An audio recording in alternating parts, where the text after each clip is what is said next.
संत रामपाल जी महाराज एक ऐसे महान संत जिन्होंने अपनी सतभक्ति, तत्व ज्ञान, करुणा और सेवा के बल पर समाज में नई मिसाल कायम की है।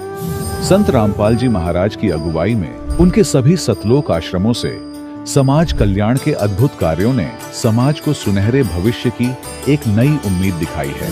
संत रामपाल जी महाराज से नाम दीक्षा लेने के बाद लाखों लोगों की लाइलाज बीमारियां जैसे कैंसर, एड्स आदि ठीक हुई। संत जी के ज्ञान से प्रेरित होकर उनके अनुयायियों ने लाखों यूनिट रक्तदान किया। संत जी ने लाखों बहन बेटियों का दहेज मुक्त विवाह करवाया।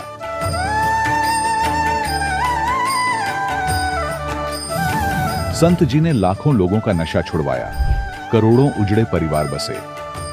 संत जी के आश्रमों में समागम के दौरान निःशुल्क नेत्र चिकित्सा, दंत चिकित्सा प्रदान की जाती है। संत रामपाल जी महाराज द्वारा समय समय पर पर्यावरण संरक्षण के उद्देश्य से बड़े स्तर पर वृक्षारोपण किया जाता है। संत जी ने जरूरतमंदों को तत्काल राहत पहुंचाने के लिए एम्बुलेंस सेवा शुरू की। संत जी अपने अनुयायियों को देहदान के लिए प्रेरित करते हैं, जिससे मानवता की सेवा और चिकित्सा क्षेत्र में सुधार हो सके। संत रामपाल जी महाराज के सभी आश्रमों में हर रोज निःशुल्क भंडारा आयोजित किया जाता है, जहां हर वर्ग, हर जाति और हर धर्म के लोग एक साथ बैठकर भोजन करते हैं।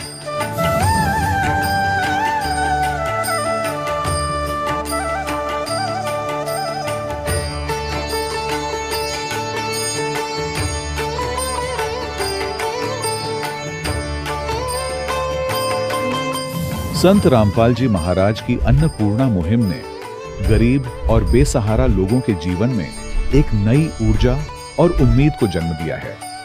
घर घर खाद्य सामग्री और जरूरी मदद पहुंचाकर संत रामपाल जी महाराज ने लोगों को दुख और मजबूरी से लड़ने की ताकत प्रदान की है।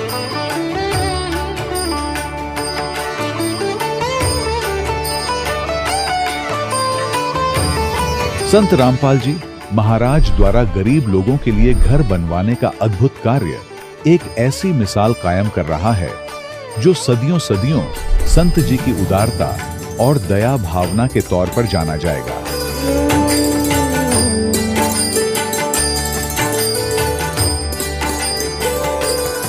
संत रामपाल जी महाराज के आश्रम में हजारों बुजुर्गों को सम्मान और प्यार के साथ जीवन जीने का अवसर मिलता है। उनके खाने, रहने और स्वास्थ्य की पूरी जिम्मेदारी संत रामपाल जी महाराज उठाते हैं। अनाथ बच्चों के लिए संत रामपाल जी महाराज के सभी आश्रम किसी वरदान से कम नहीं। यहाँ उन्हें शिक्षा, संस्कार और भविष्य के लिए बेहतर अवसर प्रदान किए जाते हैं। चाहे बाढ़ हो, भूकंप या महामारी, संत रामपाल जी महाराज और उनके अनुयायी हमेशा ही जरूरतमंदों के लिए सबसे आगे खड़े रहते हैं। कोविड महामारी के दौरान संत रामपाल जी महाराज के आश्रमों से करोड़ों लोगों के लिए भोजन, दवाइयां और जीवन रक्षक सामग्रियां उपलब्ध कराई गई। चाहे गरीब की मदद हो या किसी शोषित और पीड़ित वर्ग के हक और सम्मान की लड़ाई, संत रामपाल जी महाराज ने हमेशा ही उनकी दबी आवाज को सरकारों तक पहुंचाया है और उन्हें उचित न्याय दिलवाने में अहम भूमिका अदा की है। समाज में आध्यात्मिक और सामाजिक मूल्यों के प्रति जागरूकता लाने में संत रामपाल जी महाराज हर कदम पर मानवता के सच्चे सेवक साबित हुए हैं। संत रामपाल जी महाराज का जीवन हमें सिखाता है कि सच्ची सेवा वही है जो निस्वार्थ भाव से की जाए। आइए हम भी इस महान सेवा के कार्य में इस महान संत से जुड़ें और संत रामपाल जी महाराज से नाम दीक्षा लेकर अपने जीवन को धन्य बनाएं।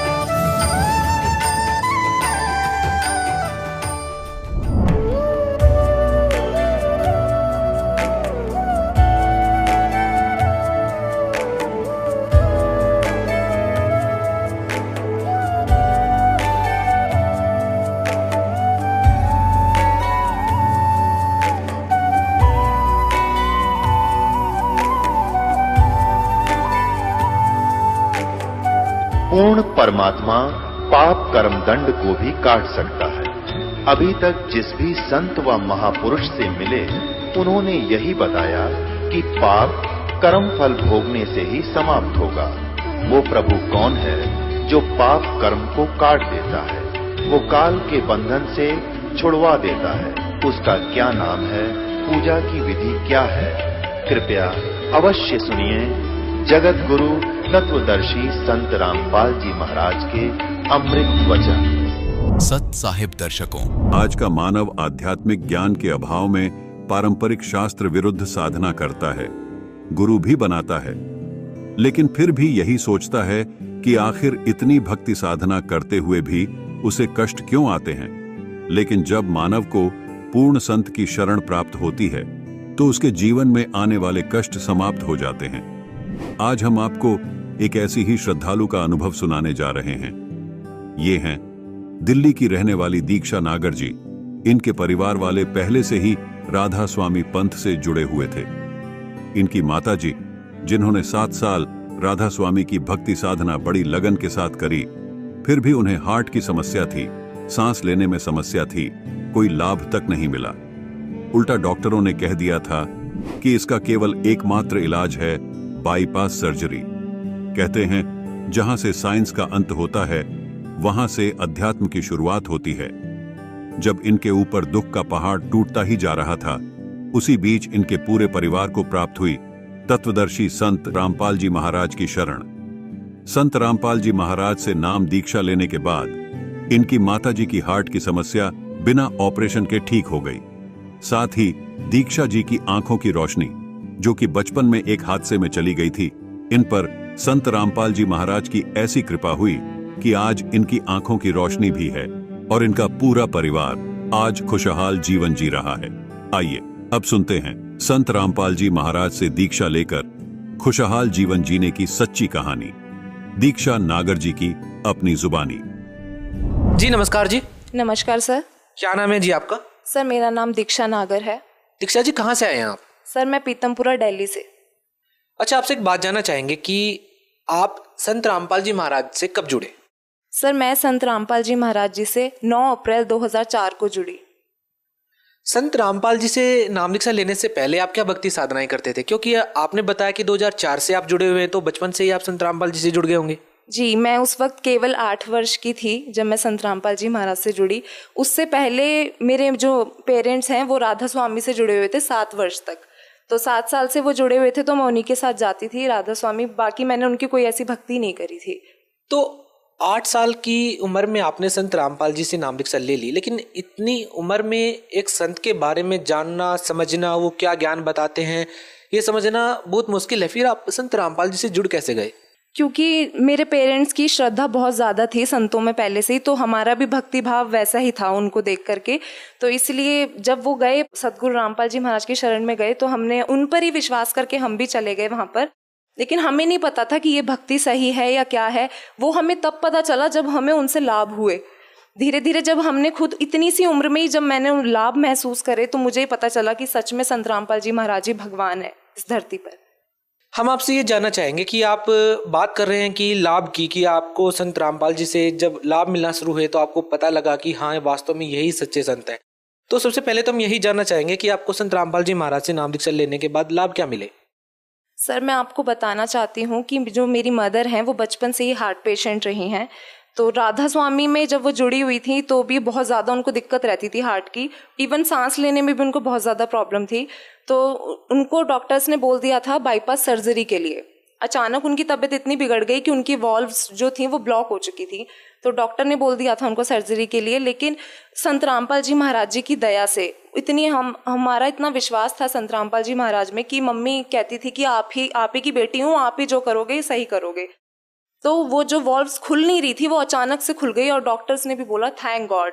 मतलब वो शॉक्ड हो गए। उन्होंने बोल दिया था बाईपास सर्जरी के लिए, लेकिन अचानक वो वॉल्व खुलने के बाद मेरी मम्मी बिल्कुल, उन्हें ये हो गया कि ये ही सच में भगवान है। मैं राधा स्वामी में इतने साल रही, इतनी मैंने मन से भक्ति करी, मुझे आज तक कोई लाभ नहीं मिला। मतलब मैं रोती रही बीमारियों में, लेकिन संत रामपाल जी महाराज ने इतना बड़ा सुख दिया कि आज वो बिल्कुल ठीक हैं। दीक्षा जी, सबसे पहले तो ये जानना चाहेंगे और लाभ के बारे में जानने से पहले कि सभी संत कहते हैं कि भक्ति करने से कोई लाभ मिल ही नहीं सकता, और आप तो वैसे भी पढ़े लिखे हैं, एजुकेटेड हैं आप, क्या आप इन बातों में विश्वास करते हैं कि किसी संत से नाम दीक्षा लेने के बाद कोई लाभ मिल सकता है? सर, आप ये कह रहे हैं कि इस युग में लाभ कैसे हो सकते हैं? ये हमारे लिए बहुत शर्म की बात है कि हम वर्षों से देखते आए हैं, इतिहास पढ़ते आए हैं मीराबाई का, ध्रुव प्रहलाद का, जिनसे हमें पता चला कि उन्हें कितने लाभ हुए। लेकिन आज जितने भी नकली धर्म गुरु हैं, उन्होंने हमें ये बिल्कुल सिद्ध कर दिया कि कोई लाभ नहीं है, कुछ नहीं है, और सारे गुरु एक जैसे ही होते चले गए। लेकिन संत रामपाल जी महाराज ने हमें ये बताया, उन्होंने जिस आधार पर भक्ति बताई, पहली बात तो उन्होंने मोक्ष बता दिया, इस लक्ष्य 84 से छुटकारा बता दिया, और दूसरी बात जो हमें वो जितने लाभ देते हैं ना, वो अथाए हैं, उनकी कोई गिनती नहीं है जितने लाभ वो देते हैं। उनसे आज विश्वास हुआ है कि दुनिया में सच में आज भी भगवान है और भक्ति करने से लाभ मिल सकते हैं। आपसे जानना चाहेंगे कि आपने कहा कि भक्ति करने से लाभ मिल सकते हैं, हम आपसे जानना चाहेंगे कि और क्या लाभ मिले आपको भक्ति करने से? जी सर, ये तो मैंने अपनी मदर का बताया आपको। अब मैं खुद का एक्सपीरियंस आपसे शेयर करना चाहती हूँ। जब मैं 5th स्टैंडर्ड में थी तो मैं अचानक से ना, मेरी लेफ्ट आई का जो विजन पर्दा था वो बिल्कुल डैमेज हो चुका था। तो अचानक मम्मी पापा लेके भागे, डॉक्टर को चेकअप वगैरह कराए, तो उन्होंने बोल दिया था कि इसकी उल्टी आंख का पर्दा बिल्कुल ख़त्म है। अब उन्होंने टेस्ट करने के बाद स्पेक्स मुझे दे दिए कि वो हटना नहीं चाहिए बिल्कुल भी, लेकिन मैंने वो शर्म की वजह से नहीं लगाया, क्योंकि मैं छोटी थी तब, तो मैं स्कूल टाइम में नहीं लगाती थी, घर के नीचे आके लगा लेती थी, मम्मी पापा के डर की वजह से लगा लेती थी। लेकिन उन्होंने, डॉक्टर्स ने मुझे बोला था कि आपको 6 महीने बाद टेस्ट कराने दोबारा आना है। मैंने उसमें भी ढील दे दी, मैं नहीं गई चेकअप कराने, और ऐसे ऐसे करते करते 4-5 साल निकल गए। मैं मम्मी पापा से झूठ बोलती रही कि सही है सही है सब सही है। लेकिन जब मैं 4-5 साल बाद दोबारा गई टेस्ट कराने, तो उन्होंने मेरी रिपोर्ट्स देखी थी, डॉक्टर ने, कि ऐसी कंडीशन थी, 4-5 साल पहले इसकी लेफ्ट आई का पर्दा बिल्कुल डैमेज था। तो उन्होंने टेस्ट करने के लिए मुझे दोबारा बैठाया, लेंसेज लगाए आंखों पर कि आपको कैसा दिख रहा है कैसा नहीं। तो मैं उनसे बोल रही थी मुझे इनमें साफ दिख रहा है और मुझे बिना लेंस के भी साफ दिख रहा है। तो वो बोलने लगे क्या बोल रहे हो आप? मैंने कहा डॉक्टर मुझे साफ दिख रहा है, और मैंने उनको सब कुछ पढ़कर लास्ट लाइन तक मैंने उनको साफ पढ़कर सुना दी। तो वो शॉक्ड हो गए, कह रहे हैं आपकी तो आंखें बिल्कुल ठीक है, आप क्यों आए हो यहाँ पर? कह रहे आपकी रिपोर्ट्स तो ये बोल रही थी पहले, और अब बिल्कुल ठीक हो, आपको तो स्पेक्स की ज़रूरत ही नहीं है।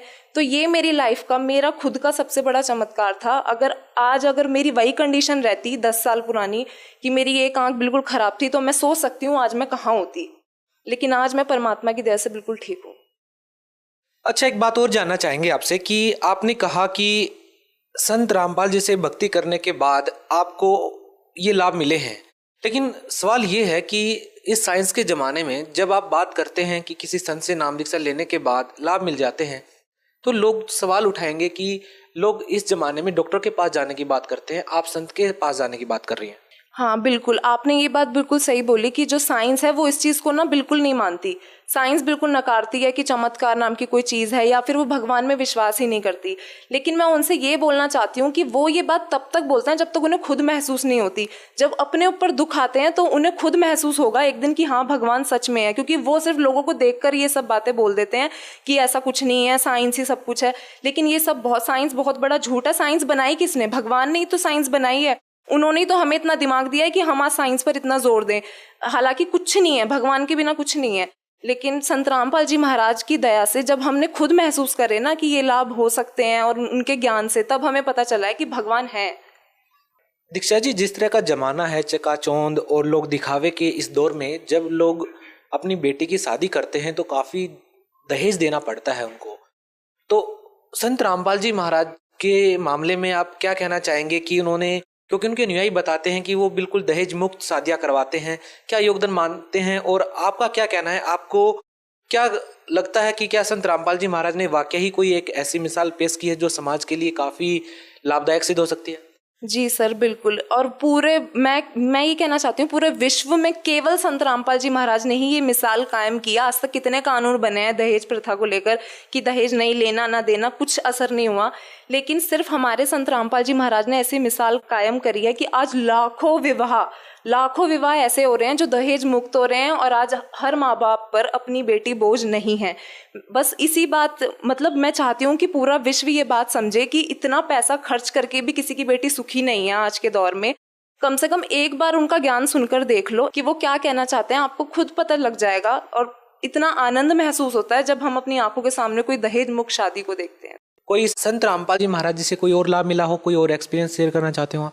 जी सर, बिल्कुल। ये भी कुछ साल पहले की बात है, जब मेरे पापा ऑफिस से रात को आ रहे थे, नाइट शिफ्ट करके आ रहे थे, तो उनको सामने से बाइक आ रही थी और वो साइकिल पे थे। रात का टाइम था, तो बाइक वाले ने बहुत तेज़ टक्कर मारी उन्हें, वो दूर जाके गिरे, साइकिल कहीं और जाके गिरी, तो वो बीच रोड पर आकर गिरे, तो वो उल्टी साइड से गिरे हुए थे, वो उठ नहीं पा रहे थे बिल्कुल भी। तो अचानक से एक छोटा सा बच्चा आया उनके सामने, उन्होंने उनको उठाया और बोला, अंकल आप ठीक हो? और उन्होंने कहा फुटपाथ पर बैठ जाए, इस तरह से रोड पर मत रहिए। तो पापा ने जैसे ही नज़र उठाकर देखा तो वो कोई बच्चा नहीं था, कुछ नहीं था वहाँ पर। तो पापा सोचने लग गए ये सपना भी नहीं है, क्योंकि मेरे हाथ में मैं खुद दर्द महसूस कर रहा हूँ इस वक्त। तो पापा ने देखा कहीं भी वो बच्चा नहीं था चारों तरफ। तो पापा उठे, पापा का शरीर एकदम बिल्कुल ठीक हो गया, उठकर अपनी साइकिल उठाई, साइकिल से सीधा घर आए, घर आके मम्मी को बताया कि ऐसे ऐसे मेरे साथ आज हुआ, और पापा बिल्कुल ठीक थे। वरना इतने भयंकर एक्सीडेंट के बाद तो चांस नहीं था कि पापा बचते। भगत समाज को क्या संदेश देना चाहेंगे जी आप?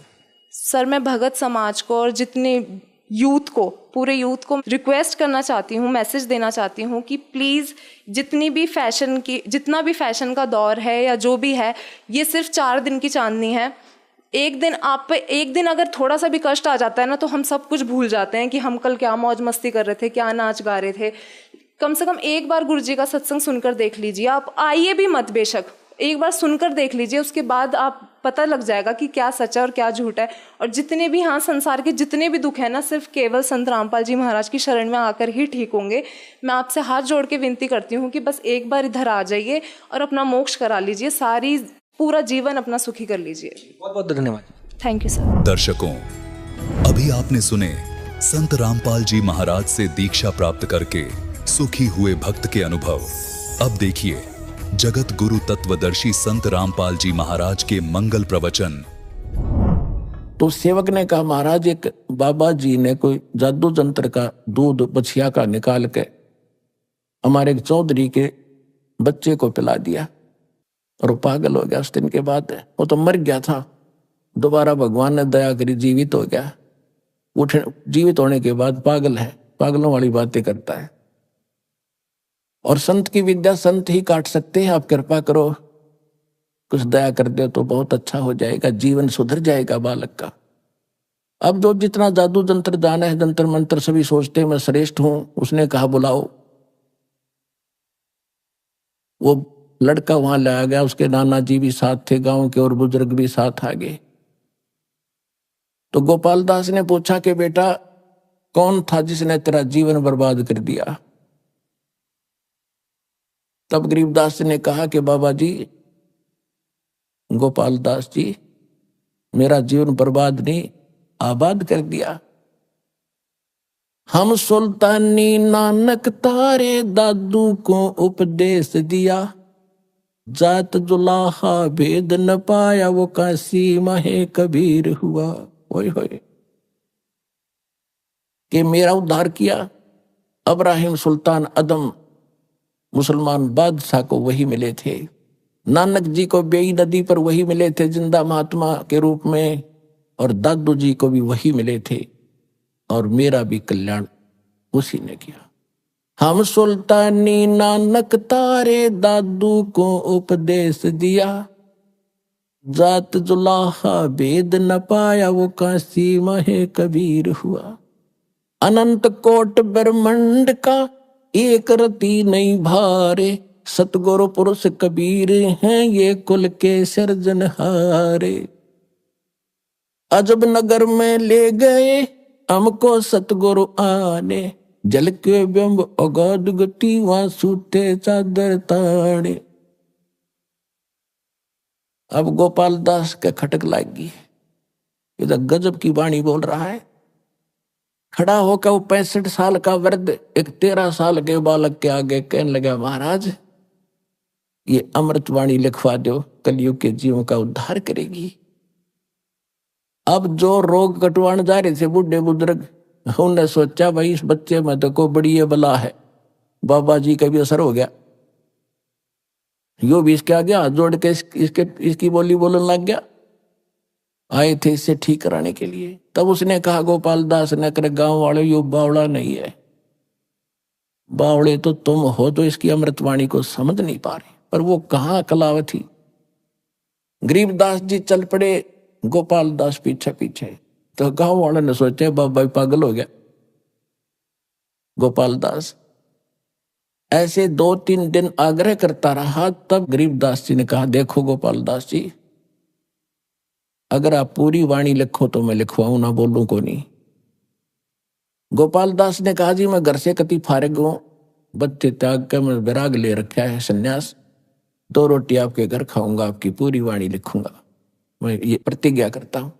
तो गरीबदास जी के नाना जी का एक पेरी का बाग था, उसमें जंडी का पेड़ था। जंडी के पेड़ उधर ज्यादा होते थे, ऐसा ही मारू सा क्षेत्र था।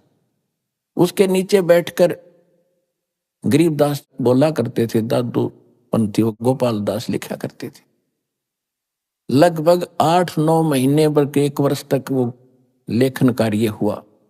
उसके बाद फिर भी जगह जगह वाणी बोली, वो भी लिखी गई। गोपाल दास काफी संग किया उनके साथ कई वर्षों तक। तो वो वाणी जो लिखी गई हस्तलिखित आज प्रिंट हो चुकी है, जिसका हम पाठ करते हैं। वो इतना मोटा ग्रंथ है जिसके अंदर 24,000 वाणियां हैं। 3 दिन लगातार कंटिन्यू पढ़ते हैं जब पूर्ण होता है। एक विचार, एक तो ये विश्वसनीय बातें आपको हो कि आम आदमी कहता है कि आप ऐसी दृढ़ता से कह रहे हो जैसे भगवान से मिलकर आया हो, यानी भगवान से मिलकर आया है वो आदमी सच्ची कहा करे। तो गरीबदास जी भगवान से मिलकर आए हुए थे और परमात्मा का दिया हुआ ज्ञान उन्होंने बोला और लिखवाया। दूसरी बात ये, कोई डूम बाट के गीत नहीं, किसी ने अपने लालच लोभ में खाने को माने के लिए मांगने के लिए कोई बात बना ली हो। एक बहुत बड़े लैंड लॉर्ड के घर जन्म था उनका, और उन्होंने इतने प्रयत्न किस लिए किया, हमारा भी थूक सूख जाता है पाठ को पढ़ते पढ़ते। और उस महापुरुष ने किस उद्देश्य से इतना प्रयत्न किया, गर्मी सर्दी देखी नहीं, हमारे लिए लिखवाएंगे लिखवाएंगे। एक तो ये समझना चाहिए कि ये जो वाणी है ये सत्य है, और परमात्मा ने खुद कहा था कि संवत 1774 जब आओगा उस समय उस प्यारी आत्मा का जन्म होगा, उसके माध्यम से मेरी अमृतमयी वाणी में पूरा प्रकट होगी। और उस वाणी को फिर ना गरीबदास पंथ वाले समझ सकेंगे। इस दास ने खूब बेरा है गरीबदास पंथ में, बहुत दिन रहा हूं, सन 1988 से लेकर 1994 तक तो उन्हीं के अंदर घूमा। उसके बाद पता चला उनको कख भी पता नहीं है, ना उनके मंत्र ठीक, ना उनका ज्ञान ठीक। कबीर साहब को, गरीबदास जी को विष्णु अवतार मानते वो लोग। ओम नमो भगवते वासुदेव ये मंत्र देते, और अभी जितनी पूजा है सभी करते। केवल मेरे पूज्य गुरुदेव जी के पास ये ज्ञान और ये मंत्र थे पूरे गरीबदास पंथ में। उन्होंने भी मुझ दास के अतिरिक्त अपने अनुयायियों को भी किसी को ये ज्ञान और ये भक्ति और ये मंत्र नहीं दिया था। ये ऐसा नियम है।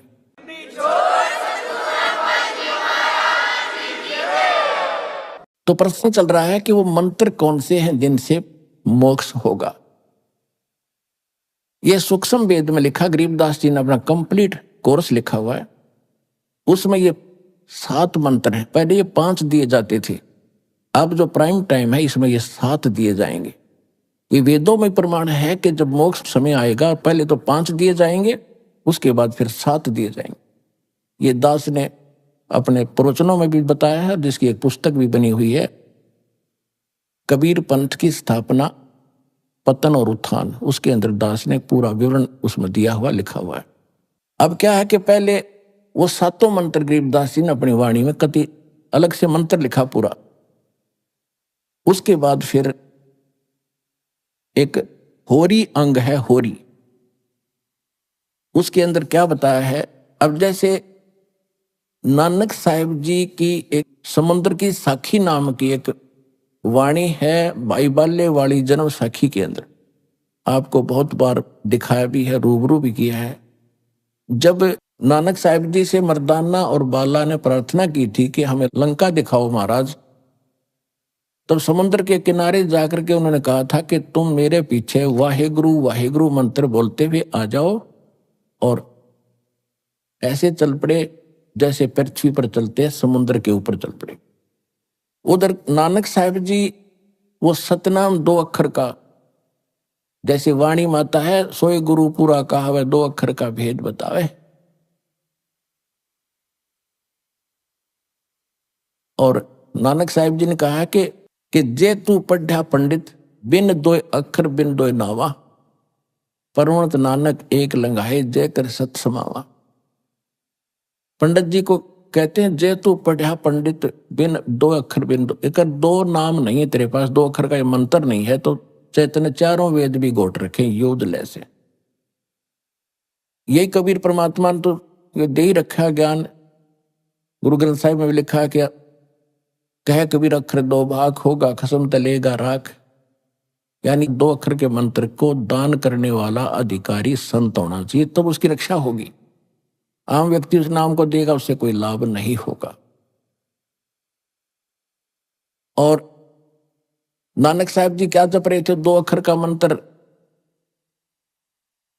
मर्दाना ने देखा कि गुरुजी तो दो अक्षर का मंत्र जाप करे, ओम सोहम, वो भी फिर उसी को जाप करने लगा, वो फिर डूबने लग गया। नानक साहब जी ने कहा कि मर्दाना तो वही मंत्र जाप कर, अगर ऐसा गुरुजी की नकल नहीं करते होते, आज्ञा का पालन करना चाहिए। तो फिर वो मर्दाना हुआ, एक गुरु कहने लगा, जब ठीक होया उसी तरह से चलने लगा। कहने का भाव ये था कि कबीर परमात्मा ने इन सभी महापुरुषों से कहा था कि जब तक वो प्राइम टाइम नहीं आता, कलयुग 5505 नहीं बीत जाता, तब तक इस सार नाम और सत नाम को डिस्क्लोज ना कर। धर्मदास मेरी लाख दुहाई, ये सार नाम की तबार न जाई। सार नाम बाहर जो पढ़ी, ये बिचली पीढ़ी हंस न तरही। सार नाम तब तक छुपाई, जब तक द्वादश पंथ ना मिट जाए। फिर दूसरी बार कहा कि धर्मदास मेरी लाख दुहाई, ये मूल ज्ञान कई बार न जाई। मूल ज्ञान ये है जो दास आपको दे रहा, किसी कबीर पंथी के पास आपको ये ज्ञान नहीं मिलेगा। मूल ज्ञान बाहर जो पढ़ी, बिचली पीढ़ी हंस न तरही। तो बिचली पीढ़ी अब शुरू हुई। कबीर सागर के अंदर कबीर वाणी चैप्टर के 137 पृष्ठ पर यह भी स्पष्ट किया है कि प्रथम चरण कलयुग निर्वाणा और तब मघर मांडू मैदाना। कलयुग का प्रथम चरण वो होगा जब मैं मघर से सह शरीर चला जाऊंगा। उसके बाद अब बिचली पीढ़ी कब होगी, जब 5505 वर्ष कलयुग बीत जाएगा। अब बिचली पीढ़ी तब शुरू होगी। तब तक ये प्रथम चरण था। अब फिर इसके बाद ये हजारों वर्ष ये ज्ञान अब चलेगा और अरबों खरबों प्राणी भगवान के बच्चे पार होंगे जैसे ज्ञान को ठीक से समझ लेंगे।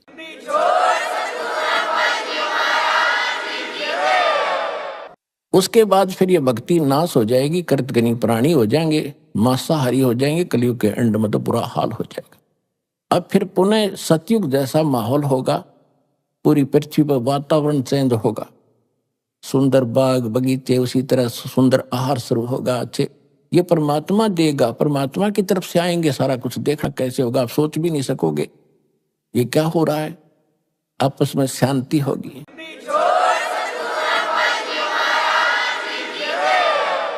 तो नानक साहब जी ने यह भी दिखाना था कि मैं ये नाम जाप करता हूं जिससे मेरी मुक्ति हुई, दो अक्षर का मंत्र ये है।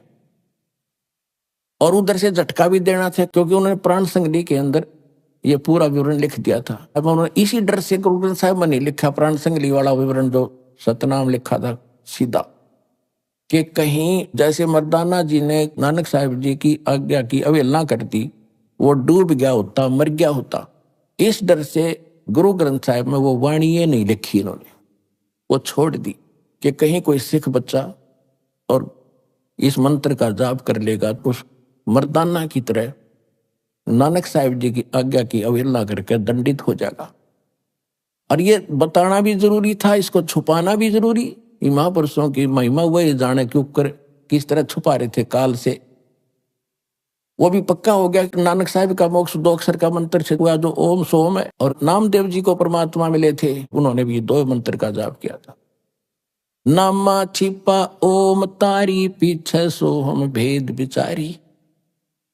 सार शब्द पाया जद लोई, आवागमन बोर ना होई। गीसादास जी कहते हैं ओम सोहम जप ले भाई, राम नाम की यह कमाई। अब गीसा पंथ में कितना यो मंत्र नहीं और मंत्र अटपट करें, और इसका पूरा एक शब्द है यो गीसा दास जी का। इसने सारे नट लेते हैं कि यो मंत्र है सारा, सारी आरती सी है।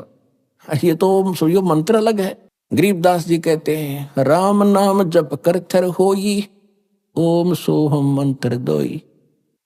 तो क्या सिद्ध हुआ? ओम मंत्र वेदों में है और परमात्मा कहते सो हम शब्द हम जग में लाए, सार शब्द हमने गुप्त छपाए।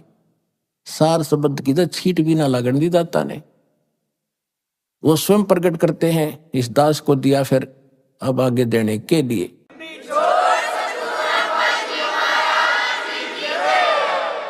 ऋग्वेद मंडल नंबर 9 और सूक्त 95 के मंत्र नंबर 2 में यही स्पष्ट किया है कि परमात्मा स्वयं आता है, अपने मुख कमल से वाणी बोलकर, यानी भक्ति की प्रेरणा प्रेरित करता है, यानी भक्ति के लिए प्रेरणा वही करता है प्राणियों को, और मोक्ष मार्ग के गुप्त मंत्रों का आविष्कार करता है।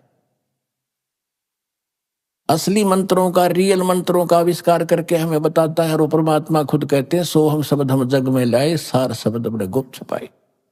ये सोम शब्द किसी ग्रंथ में नहीं मिलेगा, जो वेद और गीता, बाकी के चाहे कबीर साहब से सुनकर किसी ने किताब में समावेश कर भी लिया हो, ये हमें मूल ग्रंथ।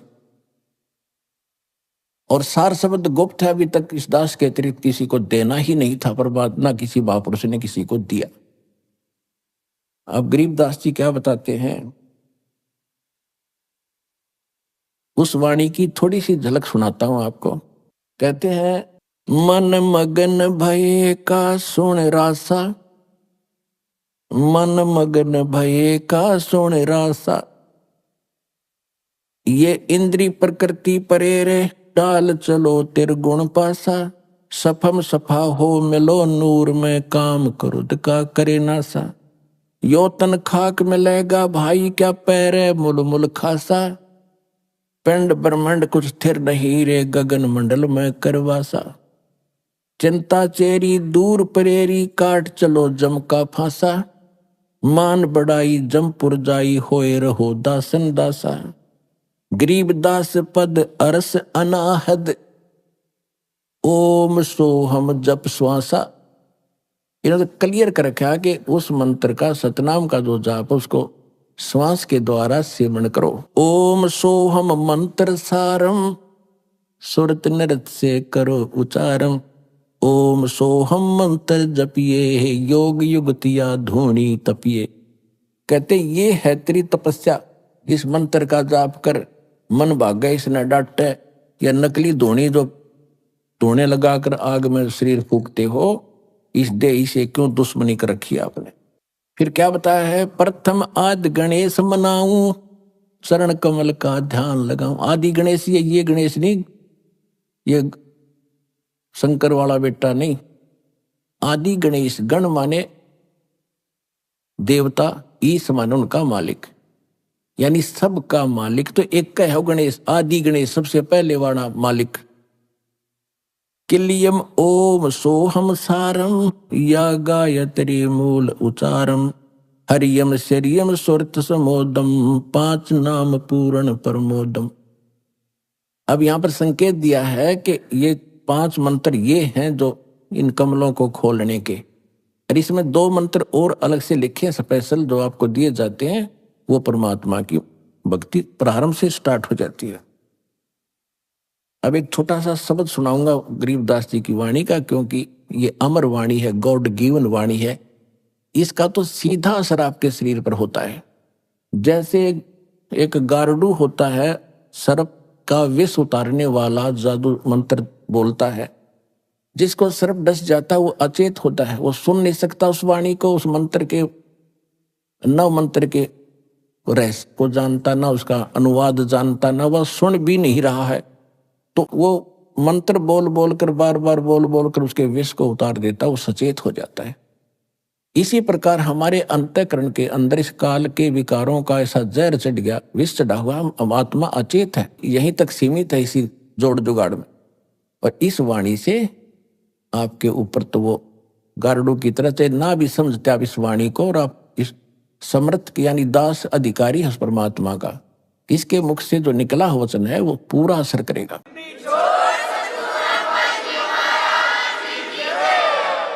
अब वो चाहे किसी डीवीडी में भर दिया है, वो भी आगे बोलेगा, उतना ही काम करेगा। वचन में बहुत बड़ी पावर होती है।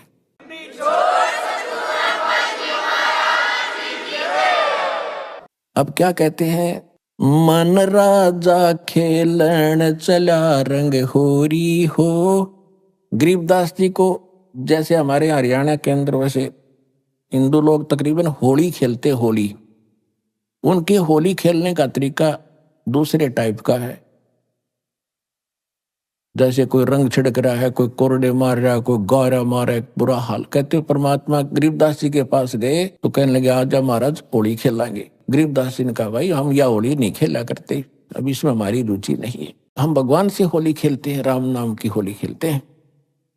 मन राजा खेलन चला रंग होरी हो, पर पट्टन की सैल राम रंग होरी हो। भाई पावन अटक पपीहिल के रंग होरी हो, जावा महल कबीर का रंग होरी हो। पानी पवन की गम नहीं रंग होरी हो, जहाँ चंद सूरज ना जाही राम रंग होरी हो। चार वेद पंडित पढ़ा रंग होरी हो, ये 52 अक्षर लेख राम रंग होरी हो। वो अक्षर या मैं नहीं रंग होरी हो, वो रह शेष के शीश राम रंग होरी हो।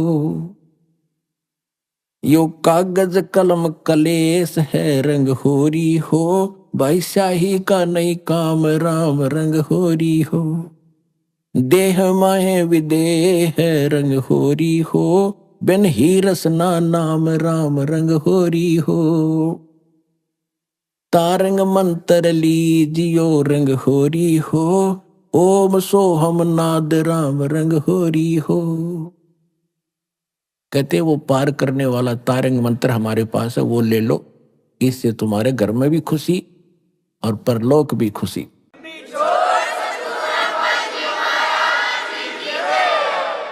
तारंग मंत्र लीजियो रंग होरी हो, ये ओम सोहम नाद राम रंग होरी हो। फिर इनसे आगे और मंत्र है, सुकृत नाम उचार है रंग होरी हो, लीला अगम अगाध राम रंग होरी हो। गरीबदास जी ने कहा कि सोहम ऊपर और है, सत सुकृत एक नाम, उसको सार नाम की तरफ संकेत है। ओहम सोहम मध्य है रंग होरी हो, वह सुख मंत्र पावे राम रंग होरी हो। केवल ओम सोम से बात नहीं बनेगी, वो सार नाम और है। निर्गुण पद निर्वाण है रंग होरी हो, सुरत नरत दुन लावे राम रंग होरी हो। ओहम सोहम मध्य है रंग होरी हो, वो सुख मंत्र छाक राम रंग होरी हो। या मंत्र से पार हो रंग होरी हो। अब कहते ये है वो कंप्लीट मंत्र जो तुम्हें पार करेगा। या मंत्र से पार होवे रंग होरी हो, और मंत्र कोटों लाख राम रंग होरी हो। और करोड़ों लाख मंत्र बनाए बैठे लोग, उनसे पार नहीं होगे। ओम आनंदी लहर है रंग होरी हो, सोहम मुक्ता चंद राम रंग होरी हो। ओम सोहम सार है रंग होरी हो, और कोट कला रविचंद राम रंग होरी हो। फिर इसके कितना महत्व बताया है। एक श्वास ओ श्वास के मंत्र से 2 अक्षर के मंत्र का सतनाम का। ओम सोहम पालड़ रंग होरी हो, 14 लोक चढ़ावे राम रंग होरी हो। 3 लोक पासंग धर रंग होरी हो, तो ना तुले तुलाया राम रंग होरी हो। ओए होए।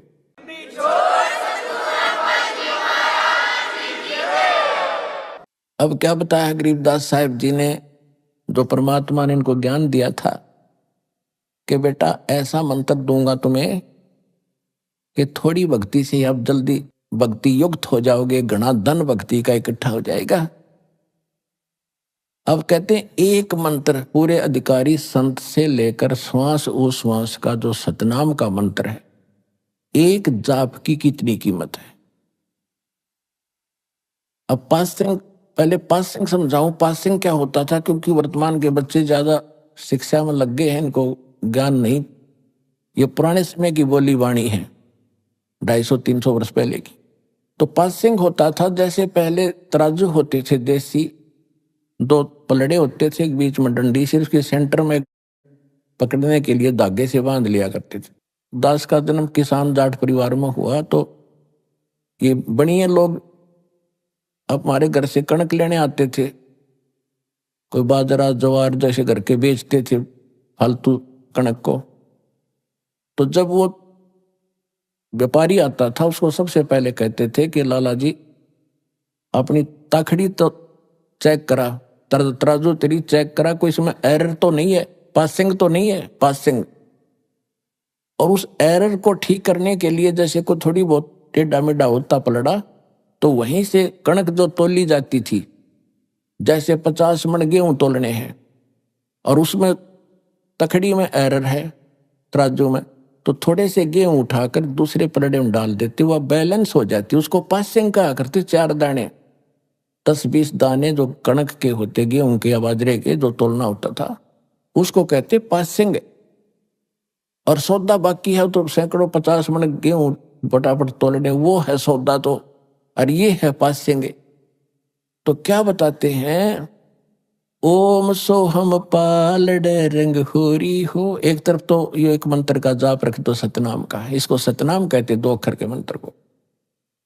और दूसरी तरफ कहते 14 लोक चढ़ावे राम रंग होरी हो, और 3 लोक पासंग धरे रंग होरी हो। ये 3 लोक पृथ्वी, स्वर्ग और पाताल, जहां पर हम रह रहे। जैसे छोटे से टुकड़े का कोई मुख्यमंत्री बन गया, वो तुमने सोचा पता नहीं के बन गया तू बिना ज्ञान के, और कोई एक छोटे से टुकड़े का प्रधानमंत्री बन गया देश का, बस फूला नहीं समाता।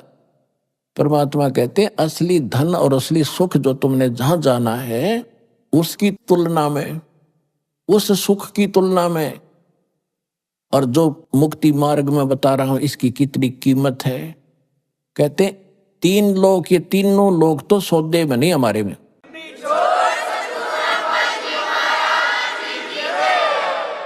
जैसे विष्णु का लोक, शिव जी का लोक, ब्रह्मा जी का लोक, दुर्गा जी का लोक, और ऊपर के महास्वर्ग एक जिस ब्रह्मलोक के अंदर अन्य लोक, ये कुल मिलाकर 14 लोक हैं। कहते इनको एक पालड़े में रख दे और 3 लोक की तो गिनती है नहीं, ये तो पासिंग में समझ लो। और एक तरफ रख दो इस सतनाम के श्वास, श्वास से मंत्र है इसका। जैसे एक परमात्मा भी कहते हैं कबीर साहब अपनी वाणी में, श्वास उश्वास में नाम जपो, व्यर्था श्वास मत खो, ना जाने इस श्वास को भाई आवण हो के न हो। कहता हूं कई जात हूं, कहूं बजा के ढोले, श्वास जो खाली जात है, यो 3 लोक का मोल। इब सिंपल भाषा बता दिया भगवान ने। हमने तो ये पृथ्वी का थोड़ा सा टुकड़ा मिल जाए, 2-4 किले ने सोचा कि रखे बन गए। तो इसलिए परमात्मा ने कहीं सिंपल वे से, कभी विशेष ढंग से इनका वर्णन किया है। गरीबदास जी ने निर्णायक कहा है कि ओम सोहम पालड़ रंग होरी हो, और 14 लोग चढ़ावे राम रंग होरी हो, 3 लोक पासिंग धरे रंग होरी हो, तो ना तुले तुलाया राम रंग होरी हो। और वो मंत्र आपको मिला है। अब इस धन को संभाल के रखना, आप भी पार, आपका परिवार भी पार, 101 पीढ़ी पार हो जाएगी आपकी, ये विश्वास रखना।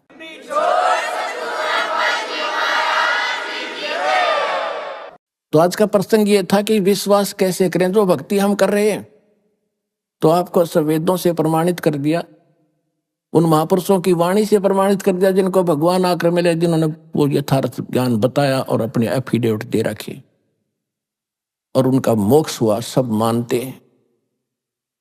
और वही दास ने आपको मंत्र दे रखा, आप जानते हैं, जिनको प्राप्त है।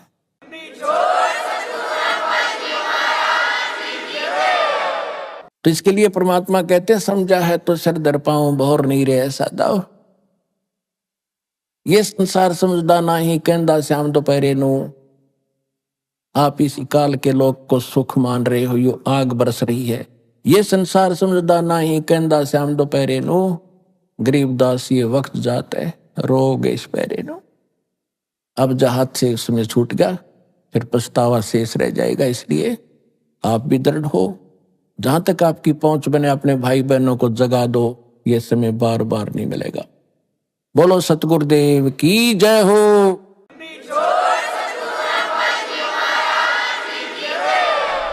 अभी आपने सुने संत रामपाल जी महाराज के मंगल प्रवचन। आइए अब सुनते हैं संत रामपाल जी महाराज से नाम दीक्षा लेकर सतभक्ति करके अद्भुत लाभ प्राप्त करने वाले अनुयायी के विचार। दर्शकों, मनुष्य को परमात्मा की खोज हमेशा ही रहती है। हेमेंद्र यादव जी जो खरगोन मध्य प्रदेश के रहने वाले हैं, वो भी इसी खोज में थे। हेमेंद्र जी बचपन से ही धार्मिक प्रवृत्ति के थे, इसलिए हिंदू धर्म में प्रचलित सभी पारंपरिक पूजा किया करते थे। आज हेमेंद्र जी का कहना है कि उनकी ये परमात्मा प्राप्ति की खोज संत रामपाल जी महाराज की शरण में आने के बाद पूरी हुई है। आखिर हेमेंद्र जी ऐसा क्यों कह रहे हैं कि संत रामपाल जी महाराज पूर्ण परमात्मा हैं? आइए जानते हैं हेमेंद्र जी की कहानी उन्हीं की जुबानी। नमस्कार सर। नमस्कार सर। सर क्या नाम है आपका? सर हेमेंद्र यादव। सर कहाँ से हैं आप? सर ग्राम रायपुरा, तहसील कसरावत, जिला खरगोन, मध्य प्रदेश से। सर संत रामपाल जी महाराज से नाम दीक्षा आपने कब ली? सर संत रामपाल जी महाराज से नाम दीक्षा हमने 20 मार्च सन 2016 में ली। संत रामपाल जी महाराज से नाम दीक्षा लेने से पहले आप क्या भक्ति साधनाएं करते थे? सर संत रामपाल जी महाराज से नाम दीक्षा लेने से पहले हम समाज में प्रचलित जो पारंपरिक पूजा पाठ होती थी वही करते थे, और शिव जी को जल चढ़ाना, दूध चढ़ाना और हनुमान जी के मंदिर में अगरबत्ती लगाना, इस प्रकार की पूजा करते थे। साथ में हम तीर्थ जाना, व्रत करना और श्राद्ध निकालना, इस प्रकार की पूजा पाठ भी करते थे। सर इतनी सारी भक्ति साधना करने से आपको क्या लाभ प्राप्त हुए? सर इतनी सारी भक्ति साधना करने से हमें कोई लाभ नहीं हुआ, उल्टी हानि हुई। संत रामपाल जी महाराज की शरण में आप कैसे आए? बचपन से ही भक्ति में आस्था थी और ईश्वर की तलाश थी। हमने टीवी पर उनका सत्संग देखा और सत्संग में उन्होंने बताया आध्यात्मिक ज्ञान जो हमें अच्छा लगा। वो वेदों, शास्त्रों, गीता, पुराण, बाइबिल सभी से प्रमाणित ज्ञान दे रहे थे। वो संत रामपाल जी महाराज ने जब बताया तब पता चला, तो हमें विश्वास नहीं हुआ और फिर उसमें प्रमाण देखने के लिए हम अंदर से गीता उठा के लाए और गीता को मैच किया संत रामपाल जी महाराज के अनुवादित गीता से, और वैसा का वैसा एज इट इज़ उसमें लिखा हुआ पाया। तब हमें पूर्ण विश्वास हुआ, जो आज तक किसी संत महंत ने हमें नहीं बताया। और फिर हम कुछ दिन तक सत्संग सुनते रहे, ज्ञान अच्छा लगा और हमको इतना विश्वास हो गया दृढ़ कि पूरी पृथ्वी पर इनके अतिरिक्त तो और कोई तत्वदर्शी संत नहीं है। तत्वदर्शी की पहचान भी पता चली वहीं से हमें। और फिर कुछ दिनों बाद हमने संत रामपाल जी महाराज से नाम दीक्षा ली। सर संत रामपाल जी महाराज से नाम दीक्षा लेने के बाद आपको क्या लाभ प्राप्त हुए? सर मुझे संत रामपाल जी महाराज से नाम दीक्षा लेने के बाद शारीरिक, आध्यात्मिक, मानसिक भी लाभ हुए हैं। मुझे एक तकलीफ हुई थी, लीवर में इन्फेक्शन हो गया था और जॉन्डिस हो गया था, हेपेटाइटिस ई भी हो गया था, बहुत सारी बीमारियां एक साथ हो गई थी और मुझे हॉस्पिटल में एडमिट करना पड़ा। तो उस समय मेरी हालत बहुत ख़राब हो चुकी थी और फिर मुझे भक्तों ने बताया कि आप गुरुजी के दर्शनार्थ के लिए आप जाएं तो परमात्मा से प्रार्थना करना तो आप ठीक हो जाओगे। तो मेरी ऐसी कंडीशन थी कि मैं जाने के लायक नहीं था। डॉक्टर ने खाने पीने का मना किया था, दूध पीने का ही बोला था और कुछ खा पी नहीं रहा था, ऐसी कंडीशन हो गई थी। लेकिन फिर भी मैं परमात्मा को दंडवत प्रणाम करके मैं परमात्मा के दर्शन के लिए निकला और जैसे ही गया तो रास्ते में मेरे को कुछ भी खाने पीने को मना कर दिया था डॉक्टर ने, लेकिन फिर भी मैं घर से पराठे और फ्राई की हुई मिर्ची लेकर गया था और मैं कुछ नहीं खा पा रहा था, लेकिन फिर भी मैं ले गया था कि अगर नहीं खा पाया तो रास्ते में किसी और को खिला दूंगा। तो मैं रास्ते में आधी दूरी गया था और जितने भी पराठे रखे हुए थे, 8-10 पराठे लेकर गया था, वो मैं सभी रास्ते में ही खा गया और मैं रास्ते में ही स्वस्थ हो गया। संत रामपाल जी महाराज की कृपा से ही ये सब कुछ हुआ है। सर इसके अलावा एक और लाभ हुआ है। जैसे ही संत रामपाल जी महाराज से मैंने घर में अकेले नहीं भक्ति की शुरुआत की थी और मेरे घर में कुछ ज्वेलरी रखी हुई थी मम्मी की अलमारी में, तो वो ज्वेलरी अलमारी से गायब हो गई थी, पता नहीं कहाँ चली गई थी। तो सबने घर में ढूंढा, पहले मम्मी ने देखा तो तो उन्हें नहीं मिली। पूरी अलमारी को उन्होंने खोला, उसमें जितना भी सामान था बाहर निकाला, लेकिन कुछ नहीं मिला उन्हें वहाँ पे। फिर मेरा भाई गया, उसने भी देखा, पापा गए, उन्होंने भी देखा, सारा सामान बाहर रख दिया, कुछ नहीं मिला उन्हें। और मम्मी रोने लगी। तो मुझे विश्वास था संत रामपाल जी महाराज पर। मैं भक्तों के अनुभव सुनता था, सब भक्त बताते थे किसी को बीमारी में लाभ हुआ है, किसी की चोरी की चीज़ें वापस आ गई है, और किसी को कोई आध्यात्मिक लाभ हुआ है। तो ऐसे कई प्रकार के अनुभव मैंने सुने थे। तो मुझे विश्वास था कि कहीं नहीं जाएगी वो चीज़ें, घर में ही होगी या फिर कहीं से भी होगी, तो मैं गुरुजी से प्रार्थना करूँगा तो सब आ जाएगा वापस। तो मैं इतना सोचकर मैं जब अलमारी में देखने गया पहली बार, तो वहाँ पे कुछ नहीं था। मैंने भी देख लिया, कुछ नहीं मिला। फिर मैंने गुरुजी संत रामपाल जी महाराज के आगे दंडवत प्रणाम किया, उनकी तस्वीर के आगे दंडवत प्रणाम किया और उनसे प्रार्थना की कि गुरुजी मेरी मम्मी की जो भी ज्वेलरी है जहाँ भी रखी थी आप वहाँ वापस रख दीजिए, और मैं वापस दोबारा देखने जा रहा हूँ तो वहीं पे मुझे एज इट इज़ मिल जाए। तो इतना कहकर मैं फिर वापस दोबारा देखने गया, तो उस अलमारी में वो चीज़ें जो डिब्बा था ज्वेलरी का जिसमें रखी हुई थी, वो वहीं पे वापस मुझे एज इट इज़ मिला हुआ, वहीं पे मिल गया। और फिर मैंने सबको दिखाया घर में, और मम्मी सब रोने लगे घर में, और सबको विश्वास हो गया कि संत रामपाल जी महाराज पूर्ण संत है। सब ने देखा, किसी को कुछ नहीं मिला, लेकिन इसने प्रार्थना की और प्रार्थना करते ही वो चीज़ वापस आ गई, तो उन्हें दृढ़ विश्वास हो गया। फिर वो भी सत्संग सुनने लगे, और कुछ दिन बाद उन्हें विश्वास बना तो उन्होंने भी नाम दीक्षा ले ली। सर, एक और भी हमें लाभ हुए हैं शारीरिक। एक बार मैं ऐसे रोड क्रॉस करते हुए जा रहा था और सुमिरन कर रहा था। गुरुजी ने सतनाम दिया हुआ है, मैं सतनाम का सुमिरन करते हुए जा रहा था, और 3 ऑटो रिक्शा वाले रॉन्ग साइड से आए और बहुत तेज़ चला रहे थे वो, और बिल्कुल मेरे ऊपर ले आए।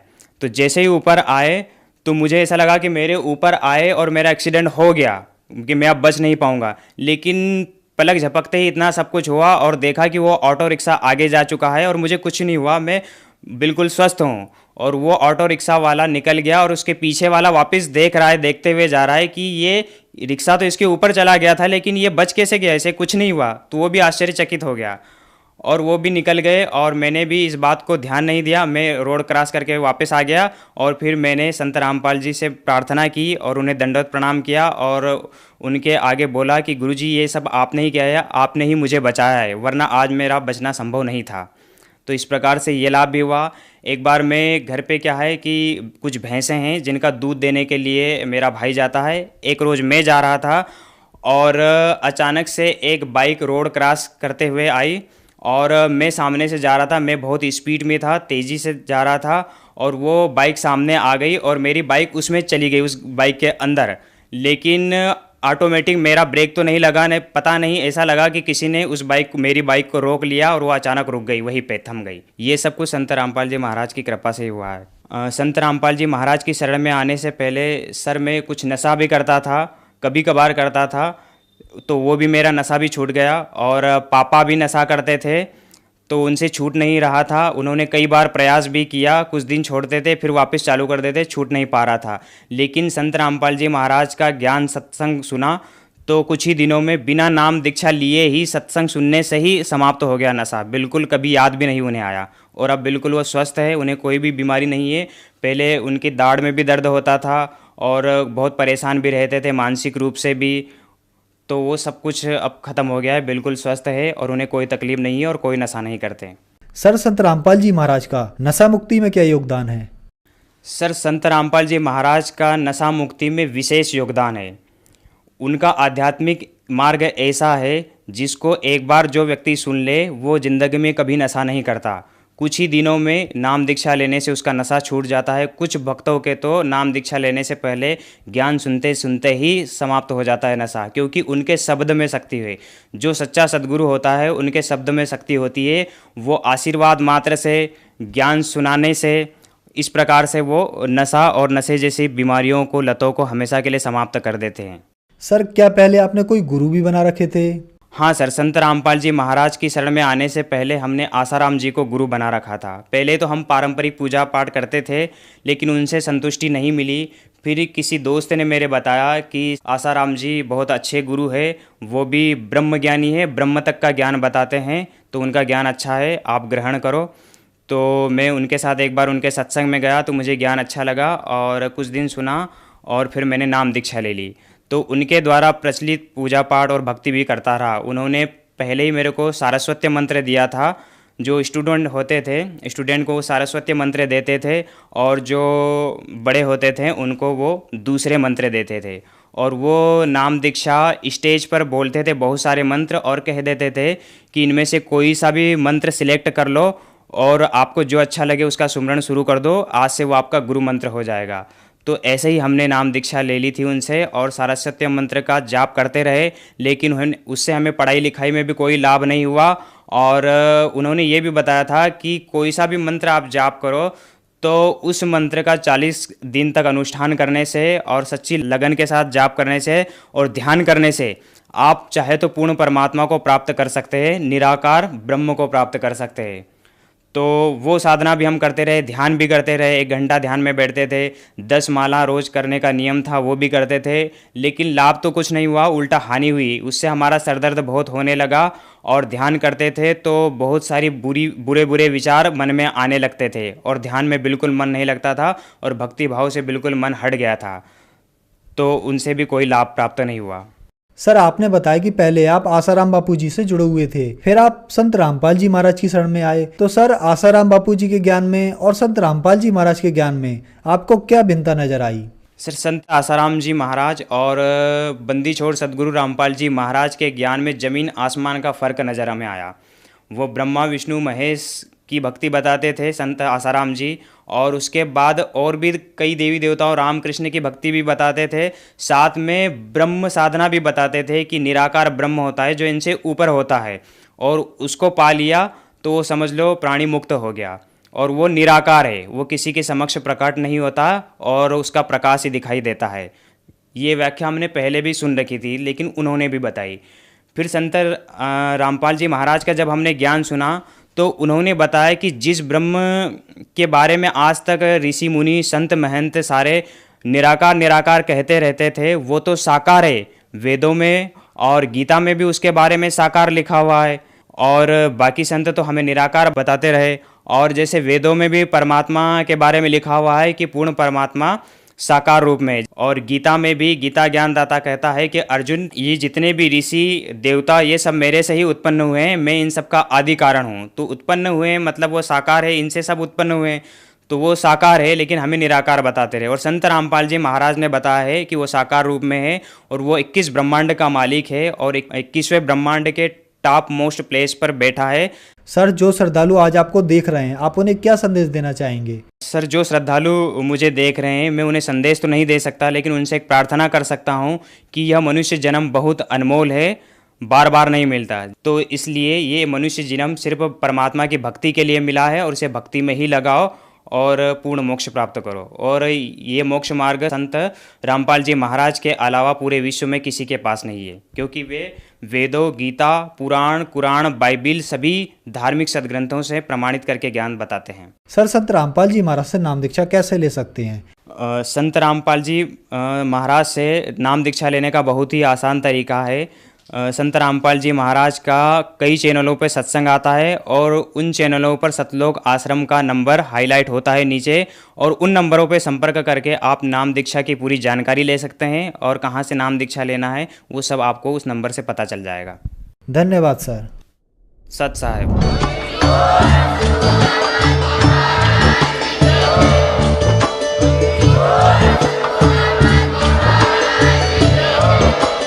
आप सुन रहे थे जगत गुरु तत्वदर्शी संत रामपाल जी महाराज जी के मंगल प्रवचन। अधिक जानकारी के लिए विजिट कीजिए हमारी वेबसाइट www.jagatgururampalji.org। संत रामपाल जी महाराज जी के शुभ आशीर्वाद से पूरे विश्व भर में 500 से भी ज्यादा नाम दीक्षा केंद्र हैं, जिन पर संत रामपाल जी महाराज जी द्वारा ऑनलाइन निःशुल्क नाम दीक्षा दी जा रही है। अपने नजदीकी नाम दीक्षा केंद्र का पता करने के लिए संपर्क करें 8222880541।